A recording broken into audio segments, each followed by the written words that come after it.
Thank you, Rangan. Thank you, James, for this opportunity. So unlike James' usual guests who are experts in functional medicine, I'm not. I am a bystander. I'm an observer of conventional mental health service who has increasingly felt quite uneasy about the superficial way in which medicine is practiced in mental health settings in the UK. And it's a costly affair. In England, poor mental health is estimated to drive up the annual cost of treating long-term chronic physical health conditions by up to £13 billion. Some estimates say that the disability related to mental illness cost us as our economy as much as it takes to run the whole of NHS. Deficits are rising, progressively rising, with more and more trust going into the red. And this is particularly pertinent for mental health trust who have suffered from historical disinvestment and marginalization. In terms of the patients, the years lived with disability due to mental health conditions is in excess compared to any other disease category. And interestingly, these numbers have not changed over the last 2 decades. So what are we doing wrong? So mental health services in United Kingdom are extremely complex, and they are in constant flux. And one of the ways that mental health services have responded to external economic pressures is by undergoing series of transformation. These transformations are aptly described by the Singh's Fund, which is a think tank in the UK, as a leap in the dark. And what it has led to is serious decline in patient care because cost reduction has been the focus. Now, what looks like a rather busy diagram, it's actually an oversimplified version of how a mental health trust. So what you see in green are various GP services of various size from a region, transferring patients, referring patients onto the mental health services in blue.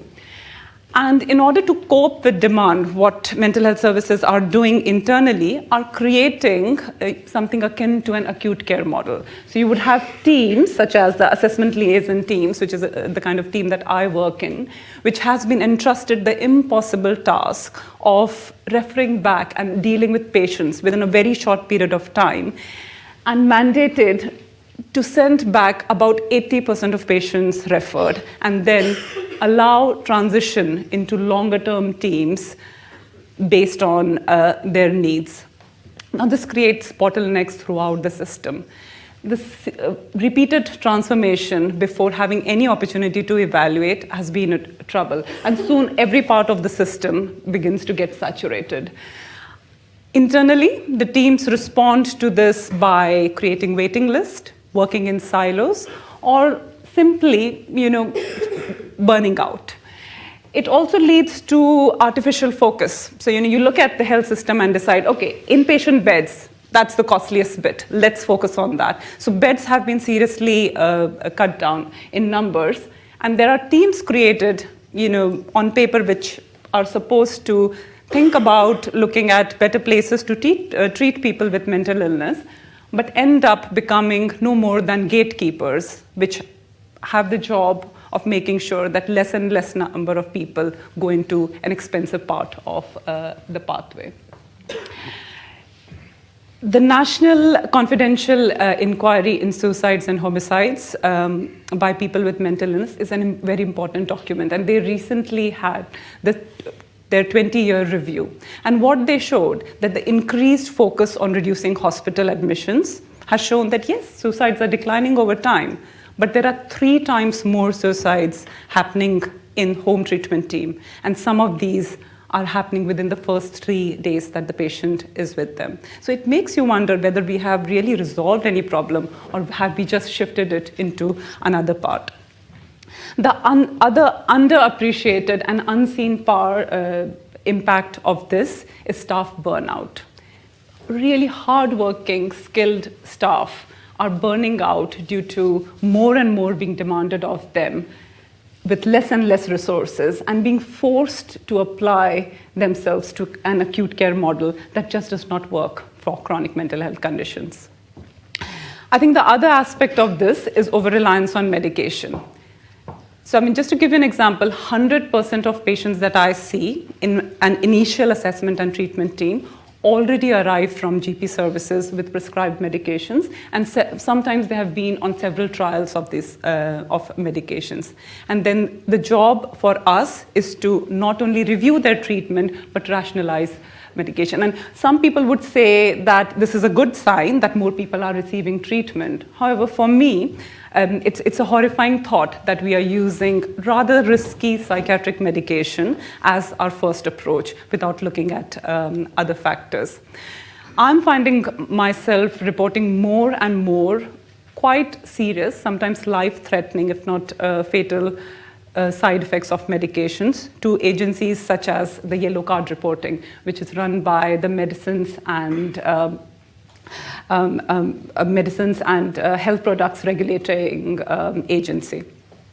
And I think what we also do not yet know is what is the long-term impact of using the medication in this manner. What is it affecting? We know it causes metabolic problems, but what is it doing to some of the crucial metabolic pathways in the body, and how does it affect the whole system? The other aspect, unfortunately, which I think is one of my gravest concerns, is that it forces us as clinicians to look at patients in parts. So, for example, in Rangan and Sarah's usual day, they would, of the odd 40 patients that they would see in a day in NHS, 16 patients will present with a mental health problem, who will probably be sent to a mental health service. They would also have metabolic problems, endocrine problems, nutritional deficiency, which will not be looked at in the mental health service. And we will work on a belief that it is possible for a completely separate part of the system that is going to take care of it on its own without mental health services getting involved in it. And I don't feel that works. So is it time for a change? Is it time for us to ask, whether whatever it is that creates health for gastrointestinal system, for cardiovascular system, are the same things that possibly create health, which leads to good mental health?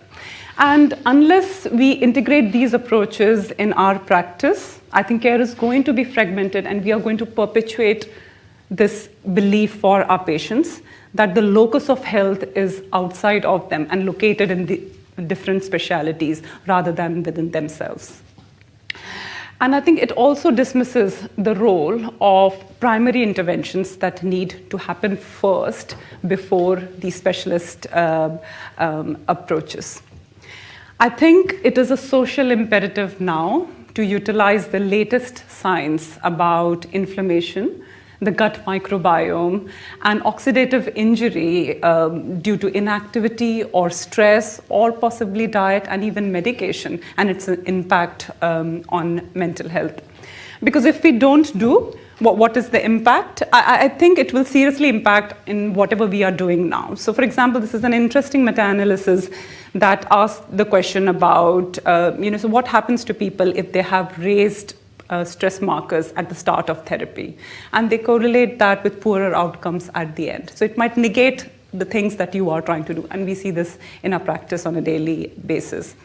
I think it also reminds us that depression has had an evolutionary role. There are common substrates with inflammations, and that approaches need to possibly address this for greatest benefit. And sometimes it can tell us what we might have completely missed so far. So this is a very interesting study that is already leading to change in clinical practice on many psychiatric wards. And this study showed that a group of patients presenting for the first time with psychosis actually have antibodies against their own neuronal cell surfaces. And their presentation is undistinguishable from any other psychosis. So unless you test it, you do not know, and medication given to this group might not make that much of a difference. So what hope do I see? Where do I see the role of functional medicine in the UK? I feel that there are structures in mental health services in UK that already provide an interesting framework that can be adapted to the functional medicine model.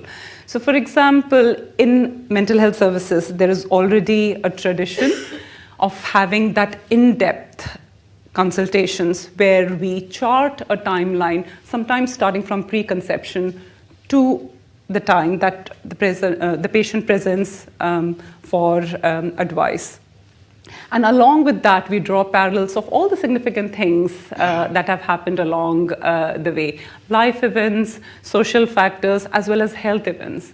However, we limit ourselves to using all this rich information for formulation. And I feel there is so much more we could be doing with that. The other advantage is about how mental health teams work. We are used to working with people with multiple skills. So I envisage that in future, a mental health team would not only have nurses and social workers and psychologists, but possibly nutritionists and possibly a well-being coach to work with patients, or even a movement instructor, who knows. There are also some other useful structures that exist that can be utilized. So for example, the trust that I work in has something called as a recovery college. And I think it's interesting to note that this was a user-led program. So it was a patient's idea. And I think this already has a group education-based model where patients can enroll for free in 6 to 8 up to 12-week long courses based on anything that they see relevant to their well-being. So there are already courses running in the trust that I work in on good sleep or medication management or stress reduction, mindfulness meditation, and I think this can easily be built on. And for things that are not there, there are key relationships. And so one of the charities that I signpost people to is Food for the Brain charity in the UK. And they have the Brain Bio Clinic, which is a specialist mental health clinic that patients who do take this on can refer themselves. It is something that more and more patients of mine have been showing an interest, and I make it a point to have these conversations. And I also want to make a special point about existing mental health charities such as Mind, Young Lewisham, Singh, with whom we closely work, and to be honest, we possibly would not survive without, because I think they have interesting programs for volunteering, peer support, that give our patients the community that they need in order to take this forward. So to end, I would like to remind us of the fable of the elephant and the 6 blind men. And just to be aware that we might all be feeling a different part of the beast. And I think with humility, we need to accept that whatever we know of the beast now might only be a small part of the problem. And unless we have an open mind and we have a respectful stance of what others are seeing and others are bringing it, we will probably miss the big picture. Thank you.